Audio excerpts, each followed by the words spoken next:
આ એટલે ગાયો છે ને એ બ્રહ્માનું સર્જન છે, ભેંસો છે ને એ વિશ્વામિત્રની છે. હા હા હા હા હા આ ઘોડા છે ને એ બ્રહ્માનું સર્જન છે. હા અને જે ગધેડા છે ને આવું બધું પછી આવું થયું બધું. હવે તમે બધું ખાનગીમ કહી દઈને તો બધું તમે દાંત કાઢીને ઊંધા વળી જાઓ. પણ આવું બધું થયું. વશિષ્ઠે બહુ સીધી લાઈનની વાત કરી. પછી એમણે ના પાડી એટલે આને તો બહુ લાગ્યું હતું કે મારે સ્વદેહ ઇન્દ્રના દરબારમાં પહોંચવું જ છે. પછી વિશ્વામિત્ર પાસે પણ એમ કીધું મારે સ્વર્ગમાં જવું છે. હું વશિષ્ઠ પાસે ગયો હતો, એમણે ના પાડી. એમ તો તને મોકલું. અને ભાઈ એને પોતાના તપના પ્રતાપથી પ્રભાવથી એને અંજલિ છાટીને મંત્રોચ્ચાર કરીને અભિમંત્રિત કરીને જળ છાટ્યું અને એ ત્રિશંકુને ખડે હો જા જેવો ખડો થયો અને જળની અંજલિ મારી અને જેમ હાઇડ્રોજનનો વાયુનો ફૂગો ચડે ને એમ ત્રિશંકુ ઉડ્યો આમ ગયો. બોલો. અને વશિષ્ઠ જપ કરતા રહે છે, જય લ્યો આમ જય લ્યો. વારે વાહ જો આમ જાતો એવું લાગે છે ને. તે ત્યાં કોઈ ઇન્દ્રને ખબર આપી તો આ તો જો એટલે આવે છે કોઈ વિશ્વામિત્રે મોકલો છે તો એટલે વજ્ર કાઢીને ભયંકર પ્રહાર કર્યો. તે ત્રિશંકુને માથામાં ભટકાડી થયો ઊંધો અને ઊંધી ગતિ થઈ. પછી વાલખલિયાથી ઋષિઓ બધા તપ કરતા એને જતા ઊંધે માથે કોણ આવે છે તે એને અંજલિ છાટીને શિરો ભવ ત્યાં ત્યાં ઉભો રાખી દીધો. ત્રિશંકુ લબડી રહ્યો ઊંધો અને ઇન્દ્રએ પછાડ્યો ને એટલે વિશ્વામિત્રને ચાટી ગઈ. ક્યાં સમજતા હૈ मैं अपने प्रभाव से दूसरा स्वर्ग निर्मित करता हूं. અને ભાઈ વિશ્વામિત્રએ જે તપ કરીને સાધના કરી બીજું સ્વર્ગ મળ્યું ચણાવા. આ કેવું છે તપ કેવું તમે વિચાર કરો તો ઇન્દ્ર દેવતાઓ બધા ઢીલા ધોતિયા થઈ ગયા, મારી નાખ્યા. એને તો નવું ઊભું કર્યું. જો આ વિશ્વામિત્ર અને વશિષ્ઠ એ જમાનાના બે ધુરંધર ઋષિઓ હે ને. હા હવે વિશ્વામિત્ર તો પેલા છે ને રાજાના પુત્ર, રાજા સમ્રાટ હતા, ગાદીરાજ હતા, રજવાડું હતું એની પાસે. અને જંગલમાંથી નીકળ્યા ને વશિષ્ઠના આશ્રમ બાજુથી આવી ગયા. તો વશિષ્ઠે જાણ્યો કે આ તો સમ્રાટ કહેવાય, રાજા કહેવાય, આપણે સ્વાગત કરવું જ જોઈએ. એની પાસે કામધેનુ ગાય વશિષ્ઠ ઋષિ પાસે. કામધેનુ એટલે કામના કરો, સંકલ્પ કરો એ બધું આપે એવી કામધુગા ગાય. સંકલ્પ ઋષિએ કર્યા એ બધું કામધેનુ પૂરું પાડ્યું. તે એ બધા વિશ્વામિત્ર એટલે ગાધીરાજ એની ખાન પાન ઉતારા વ્યવસ્થા જલ શરબત આ તે બધાથી એટલું સન્માન કર્યું. તો ગાધીરાજ એટલે વિશ્વામિત્ર એને થઈ ગયું કે એક સાધુની ઝૂંપડીમાં આટલું બધું રાજ રજવાડું કરે એવું સન્માન થયું. અને આ તો જંગલમાં રહીએ છે એટલે ખાખા ખોળા કર્યા. આનું કારણ શું પછી ખબર પડી. કામધેનુ ગાય છે. ત્યાં ગાધીરાજ વિશ્વામિત્રનું પૂર્વાશ્રમનું નામ, એમણે કામધેનુ ગાય ઉપાડી જવા માટે પ્રયાસ કર્યો કે આ તો રાજમાં શોભે. લે આંગળી દેતા પહોંચો પકડ્યો. આ ઘણી વાર આવું થાય. હા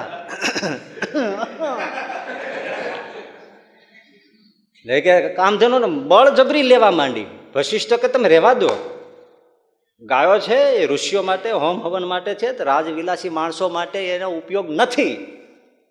તમને અમે આપીએ એ અલગ વસ્તુ છે પ્રસાદના રૂપમાં, પણ આ તો અમારા યજ્ઞને નારાયણની ઉપાસના માટે ઋષિઓ એના માટે કામધેનુ છે. બળજબરી કરી, શસ્ત્ર પ્રહાર કર્યા.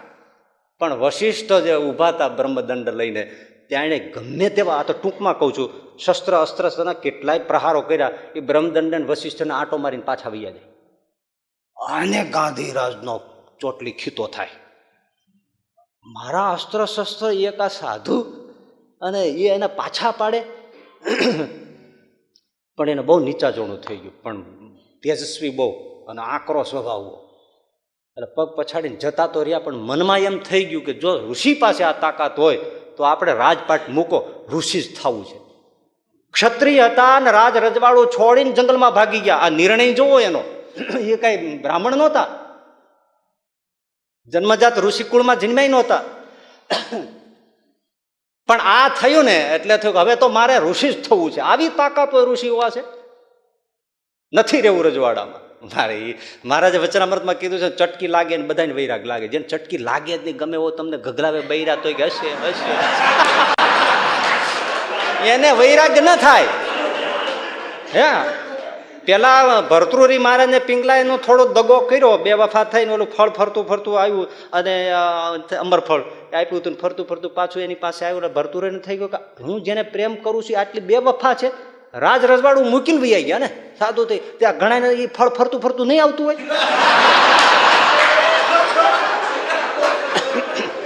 પણ રાજ મૂકે નહીં.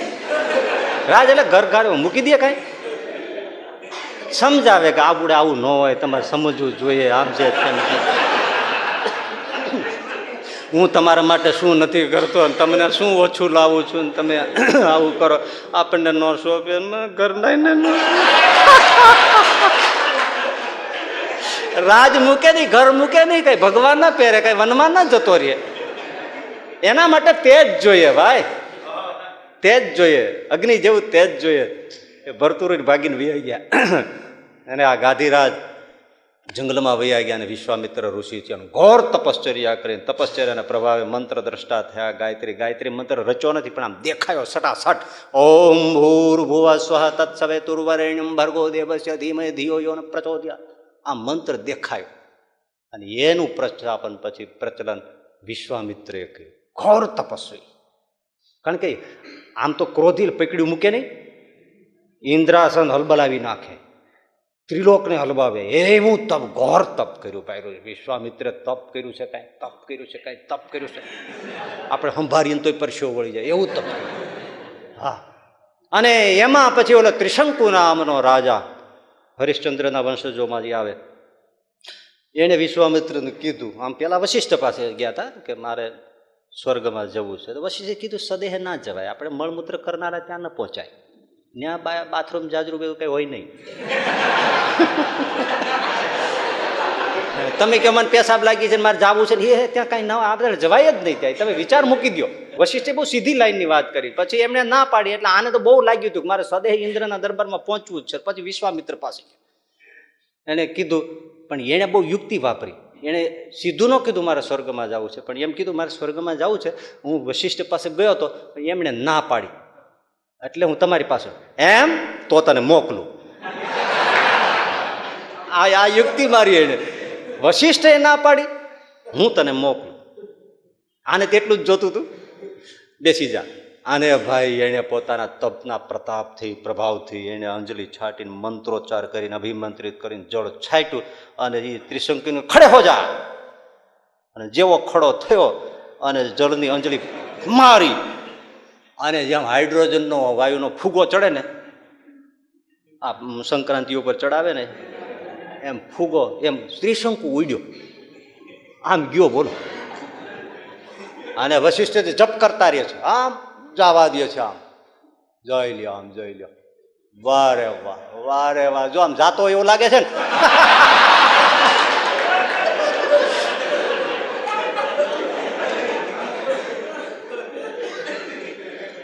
તે ત્યાં કોઈ ઇન્દ્રને ખબર આપી તો આ તો જો એટલે આવે છે કોઈ વિશ્વામિત્રે મોકલો છે, તો એટલે વજ્ર કાઢીને ભયંકર પ્રહાર કર્યો. તો ધડામ દઈને એની થોડીક આંશિક શક્તિ મૂકી, તે ત્રિશંકુને માથામાં ભટકાડી થયો ઊંધો, અને ઊંધી ગતિ થઈ. પછી વાલખલિયાથી ઋષિઓ બધા તપ કરતા એને જતા ઊંધે માથે કોણ આવે છે, તે એને અંજલિ છાટીને શિરો ભવ ત્યાં ત્યાં ઊભો રાખી દીધો. ત્રિશંકુ લબડી રહ્યો ઊંધો, અને મોઢામાંથી મળી લાલ ટપકવા એની કર્મનાશા નામની બિહારમાં નદી થઈ, જે અત્યારે પણ એવી લોકવાયકા છે, એમાં નાયાના બધા પુણ્ય ખતમ થઈ જાય. એના લારમાંથી ટપકી એવું છે. એના મોઢાને લારમાંથી આ બધું થયું નદી. હા, તમને કહી દઉં. ત્રિશંકર લટકી ગયો અને ઇન્દ્રએ પછાડ્યો ને એટલે વિશ્વામિત્રને ચાટી ગઈ. ક્યાં સમજતા હૈ.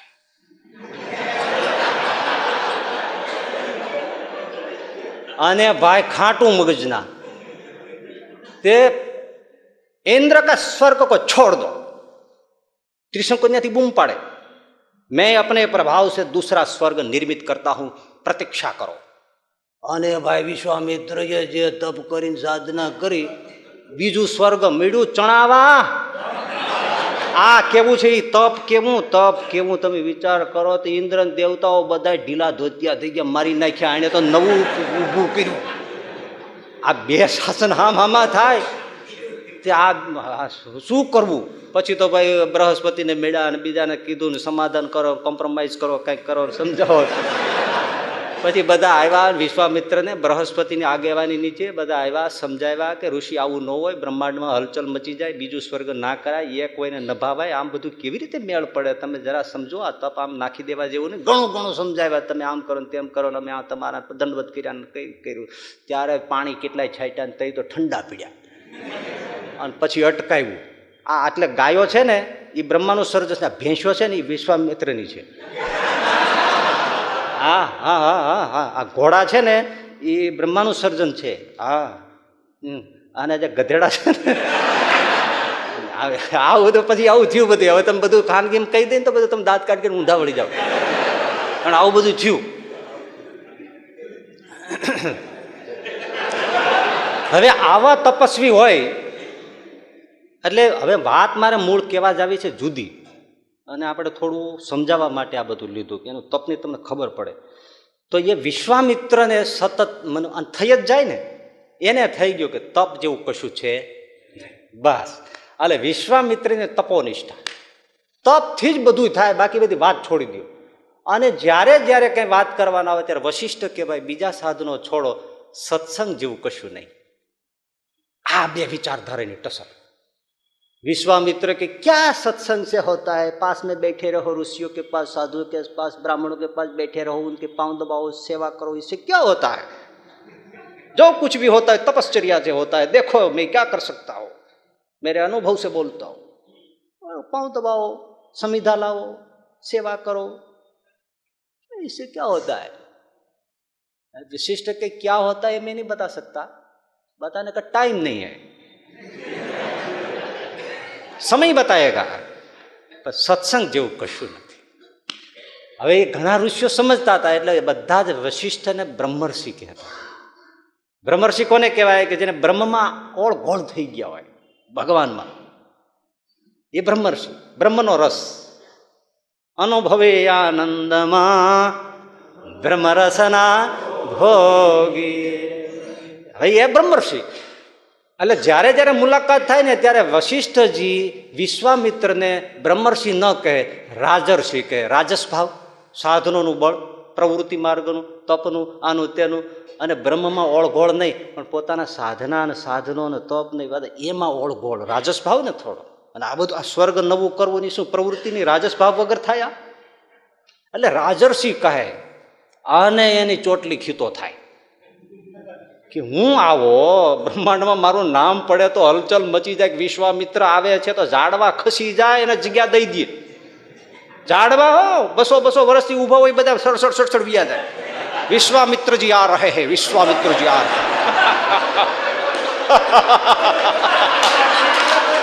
આવું ભાઈ એનું વ્યક્તિત્વ તમે વાત કરો. આ તો હું એના છાંટાનું કહું છું તોય આવું થાય છે. હાલતો હશે માણસ ત્યારે કેવો લાગતો હશે, પણ એની સામે બ્રહ્મદંડ હાથમાં હોય.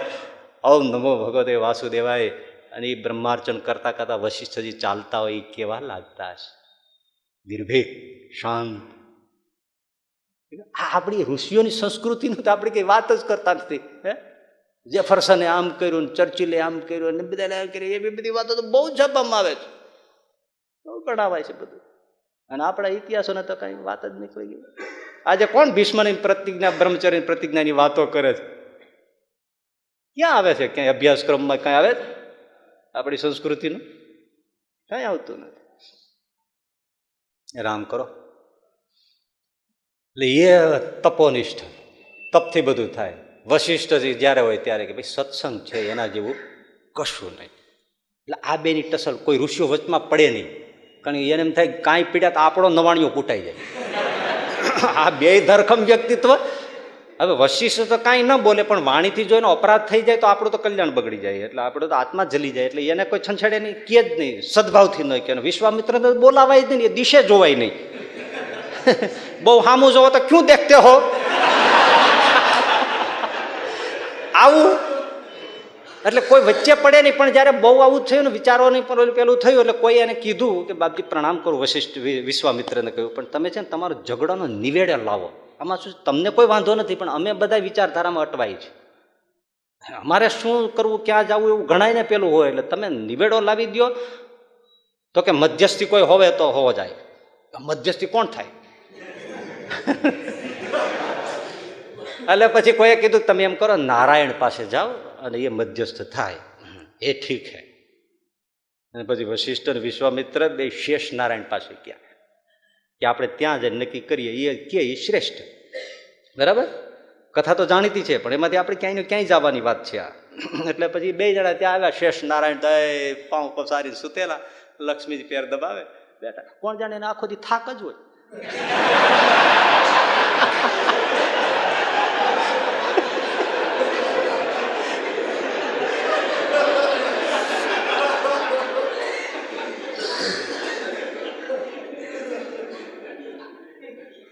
અને વશિષ્ઠ અને વિશ્વામિત્રજી આવ્યા એટલે ભગવાન થોડા બેઠા, ત્યાં આવકાર આપ્યો, સ્વાગત કર્યું, આવો બેસો, શું છે મામલો.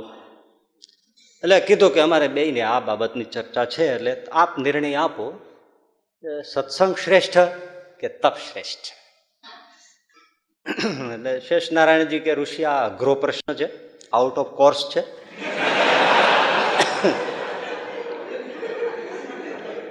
હજી સુધી અહીંયા કોઈ મારી પાસે આવી ચર્ચા કરવા આવ્યું નથી. અને તમે જાણો છો કે મારે માથે પૃથ્વીનો ભાર છે, એટલે શ્રમિત છું. આ થોડો પૃથ્વીનો ભાર તમે હળવો કરો તો હું કાંઈક તમારા પ્રશ્ન વિશે વિચારીને પછી જજમેન્ટ આપું. તો કે એ તો કેમ થાય? વિશ્વામિત્રને સામે જોઈને કહ્યું કે તમારા તપોબળથી મારો ભાર હળવો કરી શકો છો. હા, જળકમંડળમાંથી લઈ સંકલ્પ કર્યો, 10,000 વર્ષોનું તપ અંજલિ કરીને મૂકું છું, શેષ માથેથી પૃથ્વી નિર્ભાર થાય, ઊંચકાઈ જાય. અંજલિ છોડી હલીએ નહીં. આમથી આમે ના થયું, 23.5 નું 23 ના થયું અંશ. વિશ્વામિત્ર જોઈ રહ્યા. એટલે પછી નારાયણે કીધું, શેષ નારાયણે વશિષ્ઠજીને કહ્યું કે આપ કોઈ પ્રયોગ કરો અથવા તો કંઈ પુરુષાર્થ કરો. વશિષ્ઠજી કીધું મારે તો બીજું કાંઈ છે નહીં મહારાજ, હું તો સત્સંગ પ્રેમી માણસ છું. એટલે જળ અંજલિમાં લઈને કહ્યું, લવ સત્સંગો, ક્ષણની વાત છે, હું લવ સત્સંગનું ફળ મૂકું છું, આપને માથેથી પૃથ્વી નિર્ભાર થાય હટે. એ લવ સત્સંગનો સંકલ્પ કરીને જે અંજલિ મૂકી, પૃથ્વી સાટ દઈને એક હાથ ઊંચી થઈ ગઈ. લવ સત્સંગ, ક્ષણનો સત્સંગ, ઘડીનો નહીં, 24 મિનિટનો, અડધી ઘડીનો, પા ઘડીનો, 6 મિનિટનો, 3 મિનિટનો, 1 મિનિટનો નહીં, 60 સેકન્ડનો નહીં, 30 સેકન્ડનો નહીં, 15 સેકન્ડનો નહીં, ક્ષણનો લવ સત્સંગ. એટલો જ સાધુનો સમાગમ જોગ થાય. આમ એટલું ફળ લઈને વશિષ્ઠજી મૂક્યું, પૃથ્વી એક હાથ ઊંચી થઈ ગઈ. શેષ નારાયણે વાળ હરખા કર્યા. હાશ, આજે નિર્ભાર થયો. એટલે વિશ્વામિત્રે કીધું કે લ્યો હવે અમારો પ્રશ્ન એને બરાબર સાંભળો ને તમે એનો નિર્ણય આપો. તો નિર્ણય આવી ન ગયો. હવે આપવા જેવું ક્યાં છે? આપવા જેવું ક્યાં છે? તમે 10,000 વર્ષનું તપ મૂક્યું, એનાથી કશું ન થયું. અને વશિષ્ઠજીએ કે લવ સત્સંગ, ક્ષણના સત્સંગનું ફળ મૂક્યું, પૃથ્વી હજી આમ જો ફૂટબોલના દડાની જે ઊંચી છે.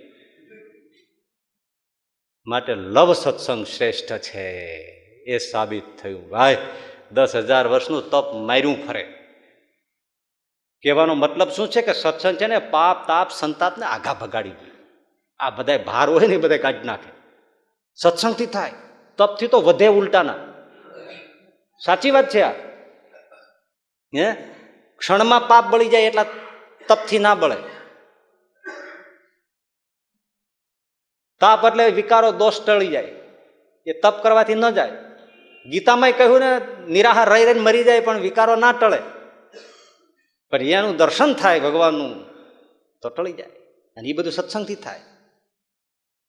ગજબ છે. વિકારો ટળી જાય, દોષ ટળી જાય, સંતાપ ટળી જાય, દુઃખ ટળી જાય. એના પૃથ્વી જેવડા દુઃખ હોય, તાપ હોય, વિકારો હોય, એ ટળી જાય.